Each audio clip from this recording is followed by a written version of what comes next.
After their stay in Lemnos, the Argonauts passed through the Hellespont and into the Sea of Marmara. And while sailing along the coast, they came upon a wide isthmus. It's that thing where there's a strip of land connecting an island to the mainland. Anyway, they met some guys there. Greetings, travelers! I am Cyzicus, king of the Doliones. Never has such an impressive host come to our shores for respite. It must be a great purpose that carries you from your homeland. Yeah, well met, your kingness. We're on our way to Colchis to retrieve the Golden Fleece. A great purpose indeed! A word of caution, then. Beware the 6-armed giants who dwell further up the island. They seldom disturb our people, for fear of the wrath of our ancestor Poseidon, but the brutes won't hesitate to attack strangers. Thanks, we mark well your advice. A pleasure to help such a noble host.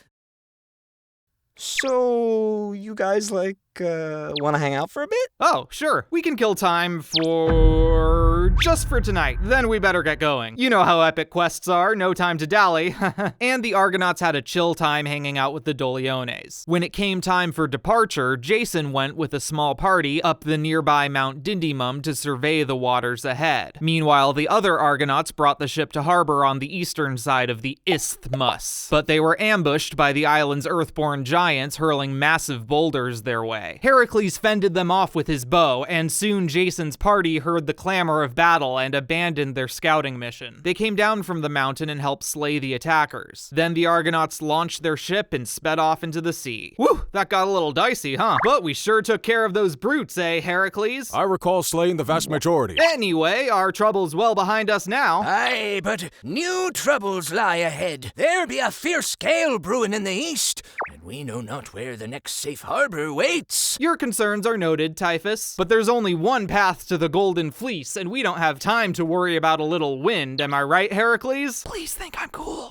Onward, men! But that night, the winds blew so strong and so wildly that the Argo veered off course. They were forced to land on an unknown shore, and soon attackers came, obscured in the darkness of night. Jason led his men in battle with their unknown foes, who stood no chance against the might of Greece's greatest warriors. But when the sun rose, they were met with a horrible surprise. Oh, wow, geez, I am so sorry, man. I didn't realize the wind sent us all the way back here. No, this was on us. It was dark, we thought you guys were invaders. I can be too trigger-happy sometimes. You know what, we both could have stopped and tried to talk it out first. There's blame to share here. Thank you for saying that. I just feel bad because... Hey, no, listen, I'm not mad, you're not mad, shit happens, right? I appreciate that.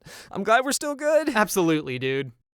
Well, anyway, Larg, I'm dead. The Argonauts buried their fallen friends and mourned them alongside the remaining Doliones. And yes, it was very awkward. And unfortunately, the storm that blew their ship off course refused to let up, forcing them to remain with the people for several increasingly awkward days. That is until Mopsus the Seer received a divine omen. Wake up, Jason! The noble Halcyon has made its call above your head. It's a sign that we must climb the Mount of Dindymum and make a shrine to the mother goddess Rhea. And upon doing so, she'll calm the storms that hold us prisoners here. You can tell all that because a bird squawked above me? It means either that, or that you have hemorrhoids. The former seems more applicable to our situation. Okay, yeah, I'd prefer that first option, so let's go try it. And so the men climbed to the peak of the mountain where they found a tall, ancient tree. Argos carved its trunk into the image of Rhea, and after giving the goddess her due honor, the storms were calmed and they could now see their path for miles and miles ahead. And with that, the Argonauts set off from the land of the Doliones to continue their quest. Whew, finally they're gone. That was so awkward. Right? Like, I didn't want to say anything, but oof, man. Yeah.